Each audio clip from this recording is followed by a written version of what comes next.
What is up, everyone? Welcome to another episode of Intentional Grounding Podcast here on the Buffalo Rumblings Network. Excuse me. It's Monday, y'all. Coming fresh off a weekend, man. It's another Monday up in here, and we're gonna talk about some stuff today. We're gonna talk about this wide receiver room. Who's in it? You know, who's coming, who's going? What does Chad Hall have to say with all this? And Ken Dorsey as the offensive coordinator. We're gonna talk about all that today. We're gonna talk about it all. So I didn't, because my show was on Monday nights. I didn't get a chance to talk to you about the schedule. Like, I'm super pumped about the schedule. Like, the fact that, a lot of us thought that the Bills would not be playing the Rams in week 1. Well, turns out, you got 2 primetime games back to back. Now, I do have an issue with the NFL in terms of, like, why do the Bills always get, it seems like we always get away games for prime time. Now, we have one home game against the Titans week 2. That's a primetime game, but for the most part, man, it's like they always trying to put us on the road somewhere. Now, I'm not a fan. Like, Buffalo is one of the best places to tailgate, to watch a game. We got the best quarterback in the league. Come on, NFL, man. Give us like 2 or 3 of them things, man. I would love to see 2 or 3 home games that are prime time, but that's just the nature of the beast. But it's good to see all of your faces wherever you are tonight, whether you're in the car or if it's Tuesday morning where you're listening to this. Wherever you are, man, thank you for listening and welcome to the Buffalo Rumblings Podcast Network. You can find, we have stuff going on all week long here. We got guys like Jay Spence the King, right? Always killing it. Bruce the Goat Nolan. Hey, Bruce, that's my guy. We got Joe Miller. All those dudes, man. I'm just a low man on the totem pole here, guys. Just chilling with y'all. But before we get into the nitty-gritty and the meat of our show tonight, I do have to bring this up of what happened, the tragedy that happened this past weekend. And I just want to say real quick that hate is never the answer. It's never the answer, man. And when I live in a space where my family, my grandfather was a civil rights activist. He's passed away. He's gone. But my family, personally, we've been fighting the fight my whole life. This is not, for us, it's not one of those fads or one of those things that, it's cool to be woke and all this stuff. Like, man, learn your history. Learn your history. History continues to repeat itself when it comes to racism. And, not just me, but for all of you guys out there, it's all love, man. It's all love. Stand up for those who can't stand up for themselves. Speak out when you see hatred. It's unfortunate what happened to the families that were involved. Those that are lost, man, my heart and prayer go out to you guys from myself. And I can say this on behalf of Buffalo Rumblings, man. We're here for you, and whatever we can do, whatever I can do, if any of you guys are listening to the show, man, I mean, I know there's not many words to say, but I just want to make sure you guys know that Bills Mafia is with you all. And for those in the community, just continue to love and appreciate one another despite what a difference may look like. So that's all I'm going to say to that. But let's get into the show, shall we? Let's get into this thing, man. Bruce says the wide receiver room will consist of multiple players whose primary function is catching the ball and running routes. Bruce never misses, man. He's right. It's all about running routes and catching balls at the end of the day. And it's so awesome that with the Buffalo Bills, we got a damn good room in here, man. But before we talk about the wide receivers, let's do this. Let's talk about the coaching staff. Let's talk about Ken Dorsey, right? We know the story of Ken Dorsey. He played at the University of Miami, the U, in its glory days, man. quarterback. I mean, his starting record was immaculate as a quarterback. I mean, he did some great things, so he has the pedigree. He has that relationship with Josh Allen. Josh Allen vouched for him, wanting him to be the offensive coordinator. But I have to say this. A lot of us, we think that this offense is going to be different. And I don't know. Maybe it can be. Maybe it will be different. I'm not expecting it to be different. I'll tell you why. I think we're going to see a lot of the same principles that Brian Daboll laid a foundation for. These are the very staples that Josh Allen has cut his teeth on and become one of the best players in the league, regardless of position. I think if it's not, the old adage, if it ain't broke, baby, don't fix it. And so I think the foundational pillars of what makes this offense great, what makes this offense so efficient, I think we're going to see a lot of that. I think we're going to see a lot of the same things. Now, we did hear Brandon Beane and Sean McDermott talk about, they went out and they got O.J. Howard. And so we may see some more 12 personnel.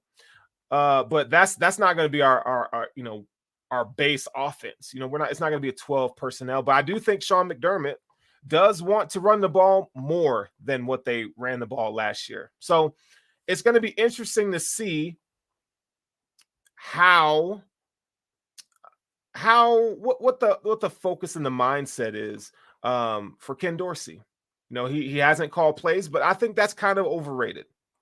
I think when you've been around the game that long, especially as a quarterback, the flow of an offense. You should understand the flow of an offense, and you've been around in the coaching tree for quite some time.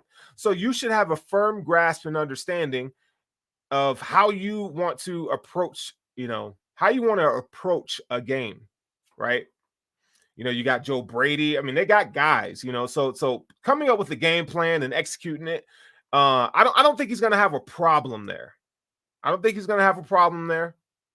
But I think one of the cool things that we should expect, I think he's going to bring a couple more wrinkles to the offense. And that's always new. That's always awesome because it's a fresh, new idea and you got some different pieces. Okay, the Bills got some different pieces.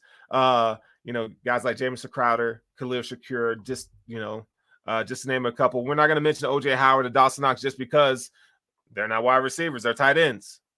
And I know I see you guys talking about Jared Cook in the chat. Jared Cook is James Cook. I know a guy named Jared Cook. Okay. And it's, I get him when you're almost 40, man, you get old, right? Y'all know what I'm talking about. And I'll forget my keys. I like put my keys down. 2 seconds later, I'm like, where are my keys? I'd say, son, where my keys at? You know what I'm saying? Like, I'm like, he's like, Dad, they're right there. I'm like, dude, man.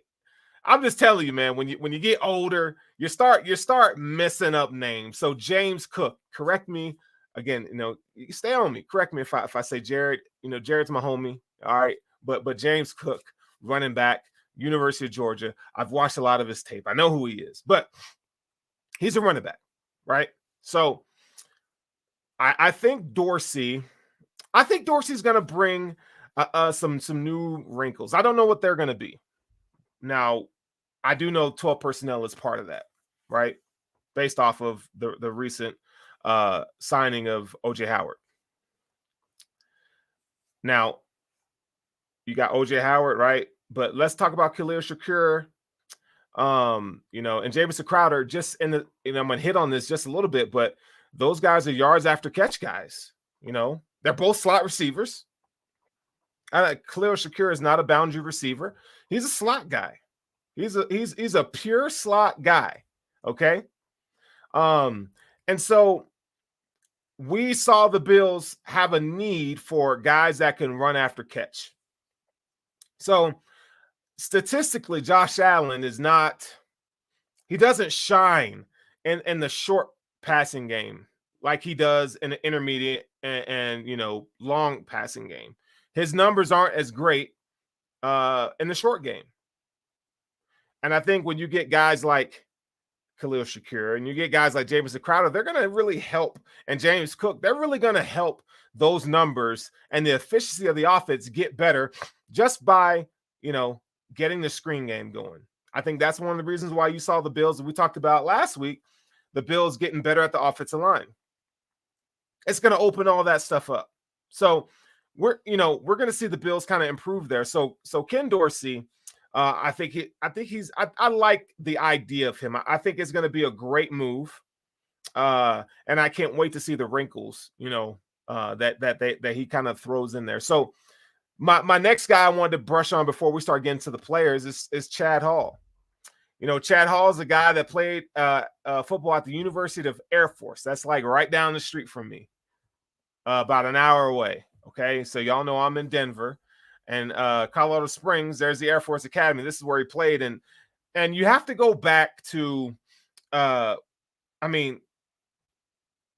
of the cool things about the roster and team construction is how, Brandon Beane and Sean McDermott, they stick to their core. What I mean by that, they get, like when they drafted Kyer Elam, they drafted him because he's a student of the game. This is a guy who came in the interview with a notebook showing all of his notes. Like he has football character on and off the field. Chad Hall is no different. Okay. He's an energy guy. He likes to. I love guys that set the tone, whether that's in an organization or on a team or whatever. I love people who kind of take, ownership of setting the tone, right? Chad Hall's one of those guys, man. And if you go back to a couple years ago, when Chad Hall, came on, and he, when they got Stefan Diggs, that season, he helped kind of change the game in terms of how these Bills wide receivers are viewed and how they approach the game. Chad Hall's a former wide receiver, right? So again, time on task. He's been in the trenches. He understands the nuances of the position. I think that's important. We've seen the Bills in years past get guys on the coaching staff that have never played that position and trying to coach it. Y'all know who I'm talking about. I'm gonna throw no names out there. Okay.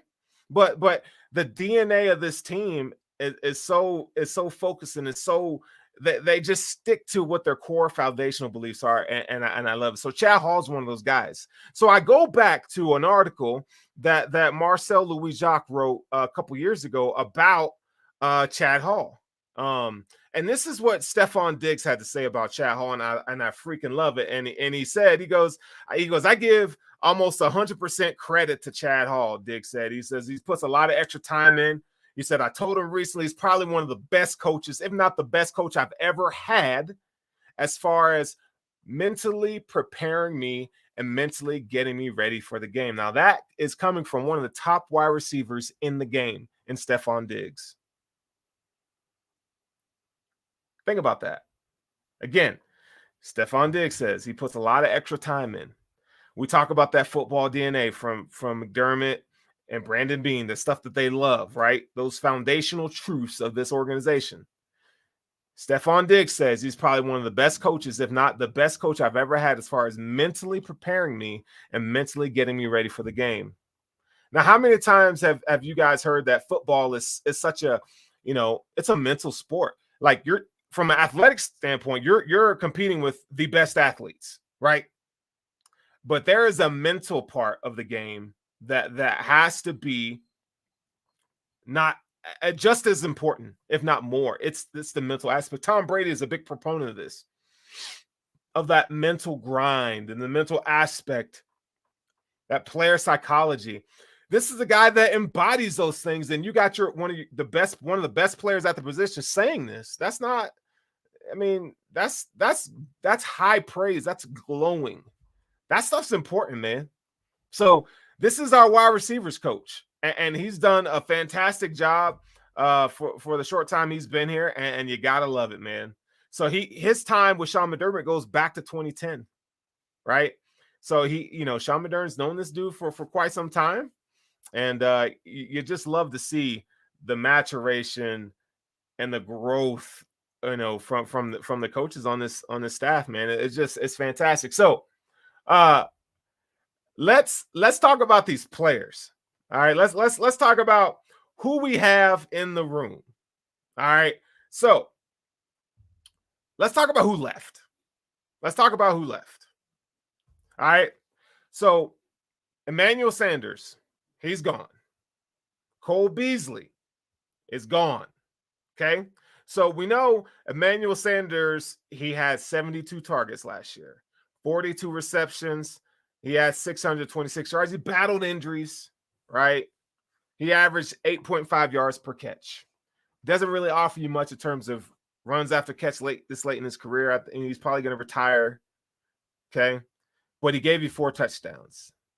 Cole Beasley, it's another guy. This man had 112 targets on 82 receptions, and he had about 700 yards. Sorry, Emmanuel Sanders had about almost 15 yards per reception. Cole Beasley had 8.5 yards per reception. Okay, so Cole Beasley's eating up that short to intermediate area. He had 1 touchdown.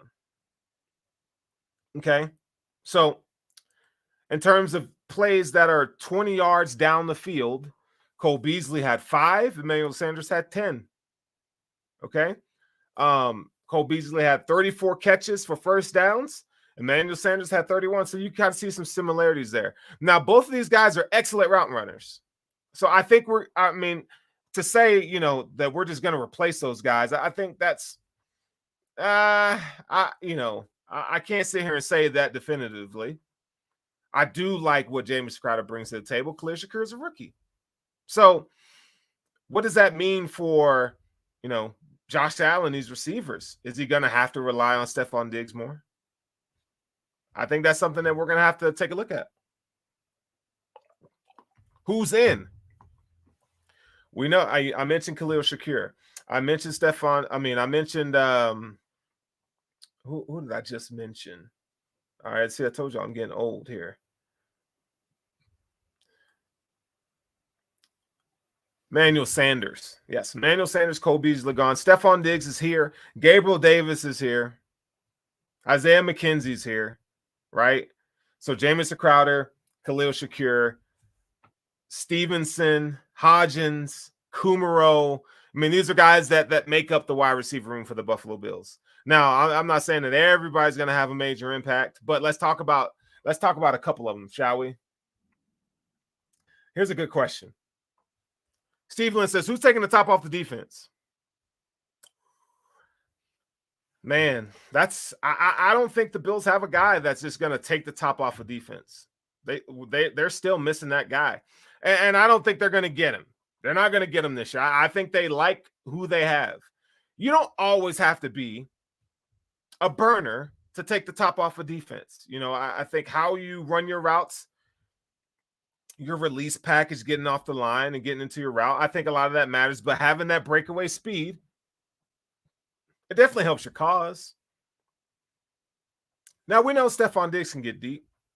Gabriel Davis can get deep. But are they Tyreek Hill style deep? No. There's only a few that are, right? So I think we're still missing a guy that can completely take the top off of defense. So, yeah, it's fair to say that the Bills need a little bit more speed in the wide receiver room. And I think, have patience. I think, Jameson Crowder is probably on a 1-year deal. And so I think the hope is that Khalil Shakir can step into that. Isaiah McKenzie, he's a smaller guy. I think he's got adequate to good. He has good speed, but he's not a guy that's going to take the top off of defense. And I think Isaiah McKenzie's 4.45 speed.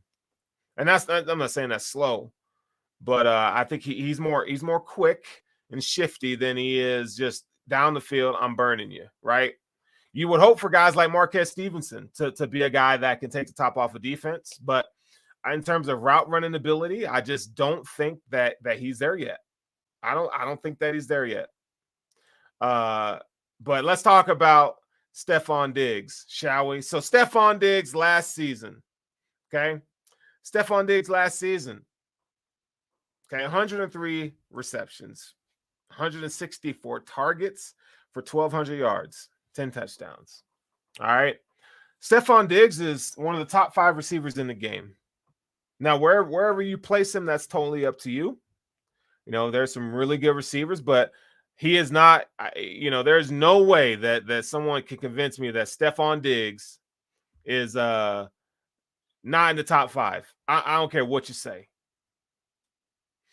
We got a super chat here from JR. He says this offense does provide lots of mismatches. You're absolutely right. I think for what they do, from schematically in the wide receiver room and how these guys, there's a theme here, right? And the theme is that these guys, they're route runners. Like the Bills still, even though Dable is gone, we talked about earlier in the show, those core foundational beliefs. I think when in terms of, the offense and the players they like as a wide receiver, they want guys that can run routes. They want guys that can separate, So just because you don't have 4.3 speed doesn't mean you can't separate. Okay. But I think how you set up stack DBs, what's your release package like? Those are the things that are important that kind of get you going, right? We've seen that that's what helps Josh Allen. Josh Allen is definitely the Ferrari, man. Stefan Diggs is definitely one of them guys, right? So Stefan Diggs. So now that we talked, so let's compound this a little. We talked about the Bills trying to maybe going into some little bit more 12 personnel. I think they want to run the ball a little bit more this year. Okay. I think that's part of it's my opinion, and that's part of the frustration that we saw in the middle of the season with Brian Dable and Sean McDermott. I think Sean McDermott wants to control the clock. I think he's conservative, so he wants to control the clock. He wants to run the ball. And the Bills weren't able to do that effectively from an offensive line standpoint, playing musical chairs when folks got injured. And they didn't have the horses in the backfield. Zach Moss has continued to disappoint for his draft status and his play in the league thus far. We went out and got Matt Breida, did not work. Devin Singletary needs touches to kind of get in rhythm. I think most running backs do, right? So we saw a dip in production from him in the beginning to the middle of the season, but he kind of got things going late when Rick Bates got in there and so forth. So I think we're going to see the Bills run the ball a little bit more. So I think, Josh Allen's passing attempts, I think it's going to go down some. I'd probably say maybe 30, 40 attempts. It's probably going to go down this year. That's just my prediction, right?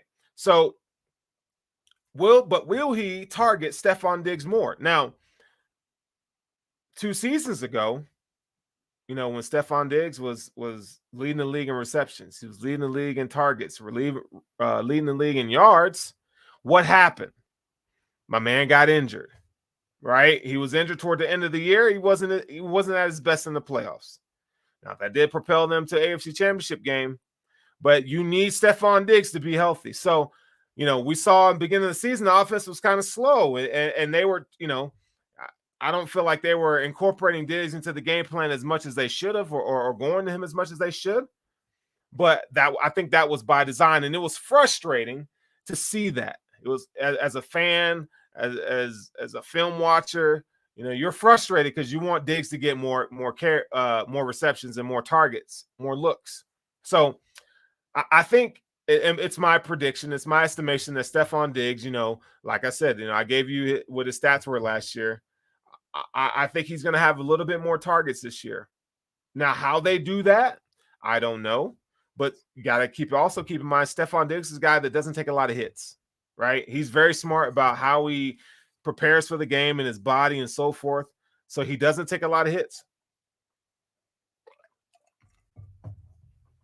But I think you're going to see a difference. Last year, Isaiah Mckenzie had one of the highest catch rates on third down on his team, right? And I think that needs to be something that a lot of these receivers benefit from, right? So I think you're going to see a lot, I think we should expect to see more Stefan Diggs on third down. All right. So Stefan Diggs is a guy that had 12 plays of 20 or plus yards down the field. All right. So he almost averages in terms of yards per game, almost double of what the next, Diggs was at 72 yards a game. Beasley was at 43. That's almost double the production of the other wide receivers. And I think that's a very healthy statistical output for a wide receiver. Okay. So expect big things from Stefan Diggs this year, especially if you're going in 12 personnel some more, right? I think, you're isolating Diggs and Gabriel Davis on the boundaries, and you're going to have, Knox and OJ Howard, up the seam, or however they choose to employ that and attack a defense. but I think Stefan Diggs is going to have a bigger year than he had last year. I think he's going to be more prominent in this offense moving forward. Let's talk about our next guy. Let's talk about Gabriel Davis. Now, this is polarizing to me. All right. Because how comfortable are you guys with Gabriel Davis being the number 2 receiver in this offense? How comfortable are you? Are you sold? Now, let's be honest here. Let's take off the goggles.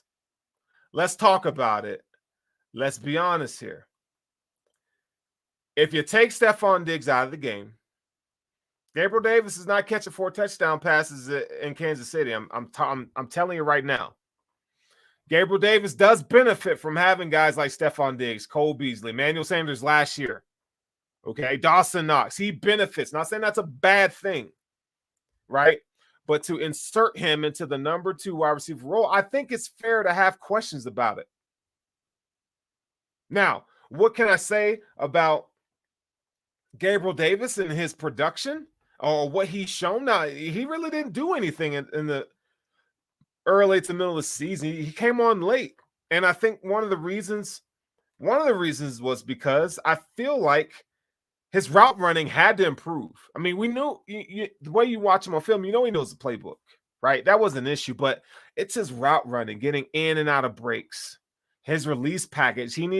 I felt like he needed to add some tools to his bag in terms of getting off the line, right? Because when guys get their hands on you, you have to be able to beat that hand fighting, man, and get into your route and stack that DB, get down the field, and separate. And he got better. Now, I will say this. He's one of the better blocking wide receivers in the game. He's up there, man. He showed a lot in that area. Okay, kind of reminds me of Robert Woods in terms of how Robert Woods is one of the best in terms of run blocking for a wide receiver. But Gabriel Davis, man, he showed a lot last year. So I got to give him that. But we're talking about receiving and catching the ball. So he came on late. And from the moves that the Bills made this offseason by not drafting one of those top guys in the first round at wide receiver, it kind of shows you what they really do think about Gabriel Davis and the state of this wide receiver room right now. What we're talking about, Gabriel Davis is the number 2 receiver. He's number 2. And this is one of those things where, it's not like he's one of those names that's not a household name. People know who Gabriel Davis is now. They know. And he's going to have to bring it. My man's going to have to bring it. Okay? Now, you see go watch the film. You saw him get better throughout the year in terms of route running. And like I said, one of those core foundational beliefs that this wide receiver room has to have, they want guys who can run routes, that they can put you in any XYZ. They can put you in any of those positions and you can succeed. They want guys that can run routes. So he's gotten better as a route runner. Now, you want to talk about what was his production last year? What can we glean from Gabriel Davis last year? He started 16 games. All right. This man had 35 receptions on 63 targets. Just 63. 549 yards, 15.7 yards per reception, and 6 touchdowns. That's not bad. I mean, in limited production. It may sound like I'm being hard on Gabriel Davis, but no, that's actually pretty damn good. His catch rate is really good. All right. Gabriel Davis at the catch point did pretty good. So I think, it's fair to say, who did the Bills have as their number 2 wide receiver last year? Emmanuel Sanders, right? And he was often injured. I mean, for the first 6 games, he was great. But the man, he got injured and he just tailed off. He was like, dude, hey, woohoo? Where is he? So, if we were to predict a stat line for Gabriel Davis, I'm going to say I'm going to say he gets 75 receptions on, 90 or 105 targets, right? I think he's going to get close to 900 yards, and I think he'll get 8 touchdowns. I think that's a fair I think that's fair for him. I think that's fair for him as a number 2 wide receiver coming off, that big game against Kansas City. You hear Sean McDermott, Brandon Beane rave about him this offseason. You heard Emmanuel Sanders on Good Morning Football rave about Gabriel Davis being a Pro Bowl type receiver. Emmanuel Sanders is one of those guys that is going to give it to you straight. So he sings that man. He sings his praises. But again, it's okay to be a little uncomfortable about Gabriel Davis at number 2 wide receiver. Let's just hope that we're right and his production, is where we think it can be or where we think it should be. And it's okay to be disappointed that the Bills did not draft a wide receiver high in the draft. But again, y'all saw the mock draft. It was like, oh yeah, at 25, the Bills can take Chris Olave, and there was nobody. Like the best wide receiver on the board, in my opinion, when the Bills picked the 23 was Christian Watson. And I'm not saying that's like, but Christian Watson's a dude. I would have loved the Bills to take him. I would have been okay if they took him. But all I'm saying is the Bills, they believed in Gabriel Davis. And so he's number 2 wide receiver, whether you like it or not. I think he can. I think he's going to be able to produce and give us what we need at the position. So now we went to number 2. Let's go to number 3. All right. So Cole, like I said, Cole Beasley's out of the picture now, and it's time. You got to put some respect on Cole Beasley's name. Put some respect on that man's name. He did a hell of a job while he was here with the Bills, and he helped Josh Allen grow and mature as a quarterback that he is today. All right. Cole Beasley was that dude, man. He did a really good job. So who's taking over for him? Well, it's Jameson Crowder, Khalil Shakir. All right. So I do think Jameson Crowder is going to be that guy. I'm not going to bring up Jameson Crowder's stats last year because they're irrelevant to us because he played with the Jets and he played with Zach Wilson, who's not at this point in time is not a very good quarterback. And the structure of that offense just did not work. Okay. So I do think, what does Jameson Crowder bring to the table? I think he brings you some yards after catch. He's a yak guy. This is the guy that you saw him torch the Bills. You give him a slant and he can make a couple guys miss and he's gone. Like he's not one of those guys. He's not a burner. Okay.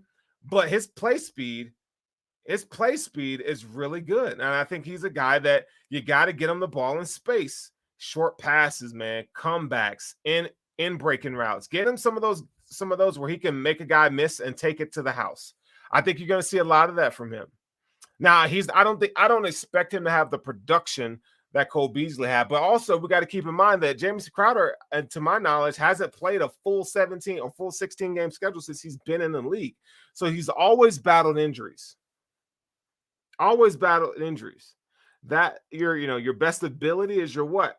Availability. I'm not saying he's going to be injured with the Bills, but that's what he's shown thus far, that he's going to miss a few games here and there.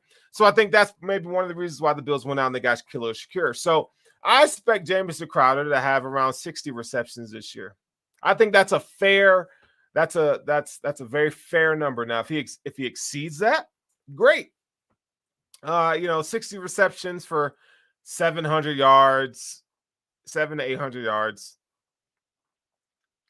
I expect him to have, 4 to 6 touchdowns. I like what he's able to do, his short area quickness. I like what he's able to do in terms of his route running. He's a really good route runner. Like, I think Cole Beasley's here, but Jameson Crowder's right here. He's not far from him. He's a really good route runner. So, again, I don't think he's going to – it depends on what the chemistry looks like between him and Josh Allen. What that looks like in training camp moving forward, we're going to see. But the Bills are counting on Jameson Crowder to have a big role in this offense. I still think the Bills, even though, like we talked about earlier in the show, the Bills are going to be doing some more 12 personnel. I still think the very essence of this offense, they're going to be spreading the ball out. I think because that's what Josh Allen does. That's what, when you got weapons like that, you can't just, be talking about some I formation and just having, 2 wide receivers and a tight and a full. Nah, that's not what the Bills do. And that's, the NFL in the early 90s, man. They ain't doing that. All right. They ain't doing that. So, but they bring guys in. Jameson Crowder on a 1-year deal. Let's see what he can do. But I think that's his production. If we're looking for solid numbers, solid production from him, that's what we're looking at. Before we continue on the show, make sure that you like, follow, and subscribe to the Buffalo Rumblings Podcast Network. Like, follow, subscribe to my Twitter at Furrowh Sterling, and make sure you like this video. If you're enjoying what you're hearing, if you're enjoying what you're seeing today, whether you are listening to us, where you get your podcast, write me a review. I would love to hear from you guys, things that you like, you want to see in the show moving forward. Let me know. I want to feel the love, man. So if you like what you're hearing, man, be sure to like, follow, and subscribe to Buffalo Rumblings Podcast Network and at Furrowh Sterling on Twitter. So let's continue on here. So we talked about Jameson Crowder. So let's move on. Let's go to the rookie now, Khalil Shakir. Now, Khalil Shakir, we know he's a Boise State guy, and a lot of people are asking or having questions about why he, 5th round. Why? The Bills. Sean McDermott said if he had a 4th round pick that he traded away to go up to get Kaiir Elam, he would have taken Khalil Shakir in the 4th round. But he took a gamble because the Bills needed a quarterback. They got Kaiir Elam, and guess what? Khalil Shakir is there in the 5th round. This is a guy, his measurables aren't great. And that's probably one of the reasons why he fell. I don't think he has pure breakaway speed, although he does run a 4.4. That's not slow, but that's not 4.3 speed. I mean, there's a difference there. Okay. So he's not slow, but I think, one of the things that he brings to the table, this guy has a military background. His parents do. So, he studies and prepares the right way. He's disciplined, right? This is a football guy through and through. He's got football character on and off the field. He's one of those guys. We talked about the Bills' DNA and what they like, man. You cannot make this stuff up. There's a reason why Sean McDermott and Brandon Beane particularly, has been successful at being a GM. Because he sticks to the plan. And so Khalil Shakir, there was 2 receivers in this draft that I thought, okay, Brandon Beane and Sean McDermott are going to like this guy.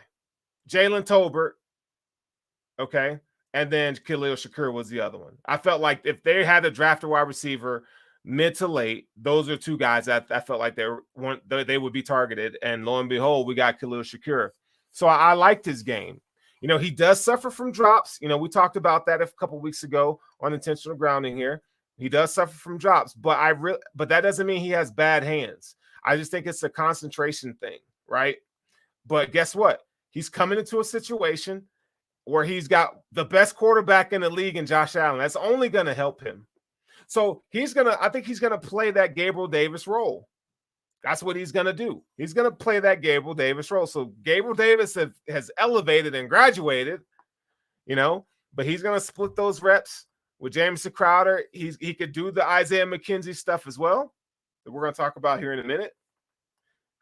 I don't think he's not a Deebo Samuel type of guy, but he is a guy that can do the Deebo Samuel things. All right, he can run the ball from the backfield and get those jet sweeps and that misdirection stuff. He did that at Boise State. How the Bills use him here, I don't know, but he's a guy he's a rat guy as well. So I think that's great. Some of you guys saying that, yeah, yo, it's just like it's like, what's cool about our front office? Like as fans and people who watch film, etc., we kind of see some of the same things. And when you have gripes and complaints about, what you want to see the team do, it's like, man, it's like they hear us, right? I mean, these guys get paid to do it and so forth, and they get paid millions of dollars to evaluate this stuff. But I would say, and Bills Mafia, you got to tap yourself on the shoulder here. Bills Mafia is probably one of the most in-tune fan bases with their team in terms of personnel, what their team needs are, than any NFL franchise in the league. And I've just because of the work I do at Scouting Academy and so forth, I'm telling you, dude, the Bills Mafia is sharp, man. Y'all sharp. y'all keep us on our toes, man. And you got to pat yourself on the shoulder for that. So, Khalil Shakir is one of those guys, he's a rat guy. So they're like, you know what? Yeah, we need to get better at yards after catch. So we're going to go get Jameson Crowder and Khalil Shakir. Boom. Now, Khalil Shakir is going to be your punt returner as well. That's awesome. He returned punts at Boise State. He's a guy that can see openings and angles very well.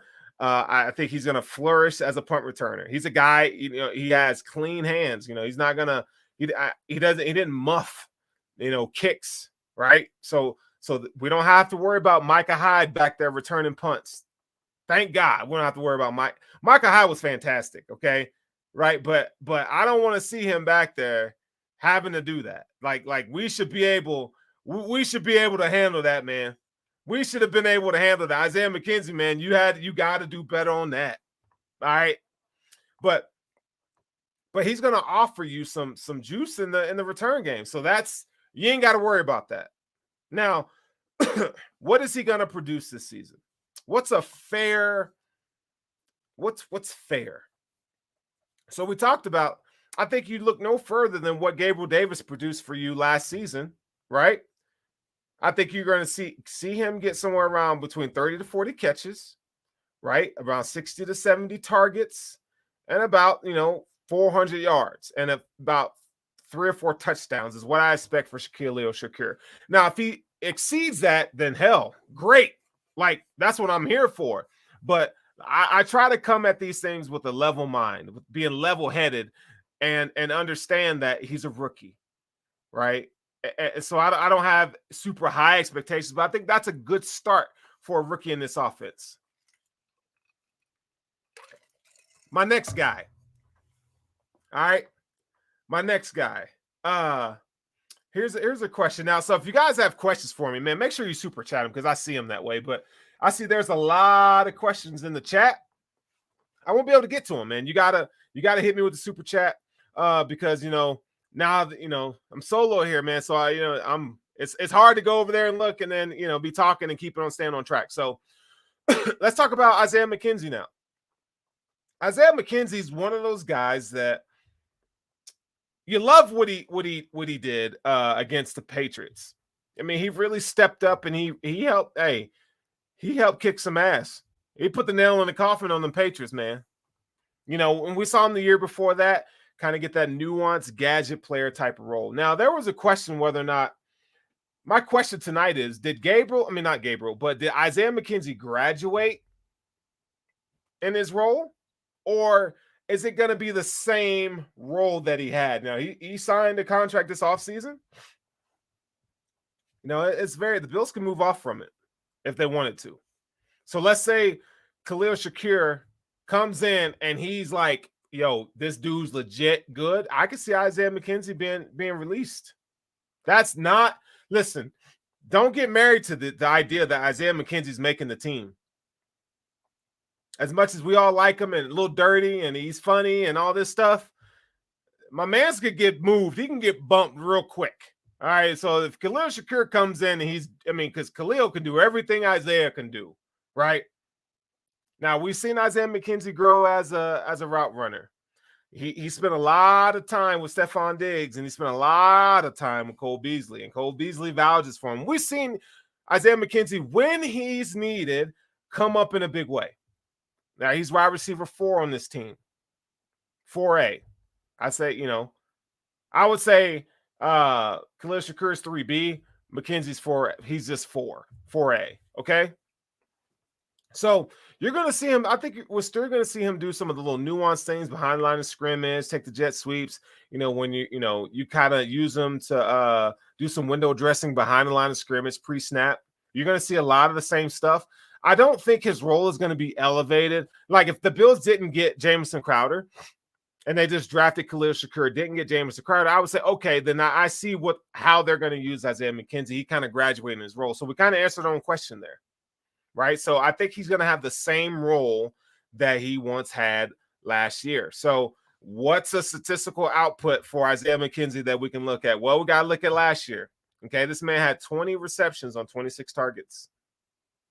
178 yards. So it's not And all that really came in one game, one touchdown. That, you know, I mean, his statistical output wasn't all that, right? And it hasn't been that his entire career. Now, I know he had that one game and we were all like, yo, sign this dude. Like, we need him. But I also want to come at this with a level head and be like, okay, like as much as we like him, you know, it's if Khalil Shakir shows out, Isaiah McKenzie can get cut. It's just the way, the nature of the beast. NFL. What does that mean, y'all? Not for long. So Isaiah McKenzie, IMAC. So he struggled in terms of his return duties. My man struggled. Now there are times where he looked like, hey, yo, this dude's taking it to the house. Boy, but did he have some bonehead plays, man. His ball security is not good, and it wasn't good when he was with the Broncos. I live in Denver, so I went to training camp and watched him. I watched him struggle there. But has he gotten better? From when he's playing receiver, he's gotten better at securing the ball. But in terms of, kick returning, I don't want to see him to return kicks. I don't want to see him return kicks. I've seen all I needed to see Isaiah McKenzie return kicks. Okay. So I think we kind of close the book on him now. We know what he's going to bring to the table this season, from what he brings in the locker room, his statistical output, what that's going to be. My next guy we're going to talk about. Now, we'll talk about Jake Kumbro now, and then we'll talk about Marquez Stevenson next. So we'll talk about Kumbro and Hodgins, okay? I think Hodgins is going to be a practice squad guy. I still think, the problem with Isaiah Hodgins, man, he's got to get better off of press man coverage. Like when you put your hands on him, he struggles. He struggles getting to his routes, his release package. It needs to improve. So hopefully, let's see how he develops. But this is a guy at Oregon State, man. He had one of the best hands in class. Like the dude you put the ball anywhere in his vicinity, that he's coming down with it. He's that when he's in his route. But getting to your route, again, the Bills love route runners. And if you can't run routes, if you can't beat press man coverage, you're going to have a hard time finding the field. And that's one of the reasons why he has not hit the field just yet. He's got to improve there. Jake Kumbro is going to be the Bills love Jake Kumbro. You talk about football DNA and character. This guy has it. Sean McDermott and Brandon Beane love this dude. Love this dude, man. But he ain't going to have a role. Touchdown Jesus ain't catching touchdowns this year, bro. Listen, I love the guy, man. And no, he's not getting traded to the Packers. All right. But I don't expect my man to have a role here. But his role is special teams. He's a hell of a special teams player. I think he's a guy that, if you have a string of injuries, he's a guy that can come in and play. And I think he could play some spot duty, wide receiver 4. All right. That's what he can do. Now, he's not one of those guys that could do what Isaiah McKenzie does, but I think he's a guy that can come in and catch some balls if need be, right? In a pinch. So that's not bad. For wide receiver number 5 or 6 or whatever, that's not bad. Kumbro can do that thing. All right. Now, Marquez Stevenson, as we kind of get closer to the end of the show. All right. I love Marquez Stevenson coming out of Houston. I love what I saw of him in preseason. And I wanted the Bills, he got hurt, right? And the Bills kind of shelved him for a while. But I want to see more of him as a returner. I would have liked to see more of him as a receiver, but man, he ain't there yet. He needs time to develop as a route runner. Now, I think his short area route running, I think, okay, that's not bad. Like you could see some glimmer of hope there. But man, he's got so many areas to work on and improve on as a route runner. Getting consistent separation. He's not there yet. So what if we had to have because I think he's wide receiver 5. My man Daryl says his confidence didn't pick up after the injury, man. You're absolutely right. And when you saw him, return kicks, you're like, okay, like, a bounce here or there, the man's taken to the house. Like we saw in the preseason. He has that ability. you know, but it's his decision making. He's got to improve, man. And last year he just wasn't ready. So you hope that my man's can be ready for this coming season. You hope that he takes what if he takes a big leap? What if he takes that big leap? He's a breakout player in offense. It's not like, this is one of those things that we have not seen in the NFL before. Now, I'm not saying Mckenzie is going to do that, but I wouldn't say it's completely out of the question. What if he becomes that guy that could take a top off defense? That would be excellent. And Mr. Burns, y'all know, in The Simpsons, excellent. That's what that would be. The likelihood of that, I think, is slim. But let's see how he develops, right? Let's see it. So it's a statistical output for him. I mean, he didn't catch anything last year. So let's just say he I think he'll have maybe 6 to 10 targets, 3 catches, mop up duty kind of stuff, barring, the receivers stay healthy. That's what I expect of him this coming season, right? So, but hey, I could be wrong and we'll see. So as a whole, we kind of wrapped up this wide receiver room, right? I think the Bills, I don't think they're going to pass as much. I think you can see that the numbers kind of dip, 20 to 30 passing attempts or completions or however you want to look at it for the Bills this season for Josh Allen. As a whole, I think they're gonna run the ball a little bit more. But again, if we're talking 30, 30 attempts, that's maybe a couple times a game. That's 2 times a game, right? So, but I think we're gonna see a little bit more of that. I think we're gonna see this team try to attack teams. They want to get better in the short passing game. That's why you go get James Cook. That's why you get Jameson Crowder. That's why you go draft a Khalil Shakir. Okay. So we kind of put the bow on this wide receiver room. I think I'm going to talk about the defensive line next week. So we're going to talk about what Von Miller's impact is going to be. I'm going to tell you who my breakout player on defensive line is going to be moving forward. So there's going to be a lot more to come in terms of evaluating the room here on the Intentional Grounding podcast. That's going to wrap it up for tonight. Make sure that you follow, subscribe to Intentional Grounding podcast here on the Buffalo Rumblings Network. Follow, subscribe to Buffalo Rumblings. I appreciate you guys, man. Hey, keep the love flowing. I'm your boy, Sterling Furrowh. You can find me on Twitter @FurrowSterling. And I'm out of here. Go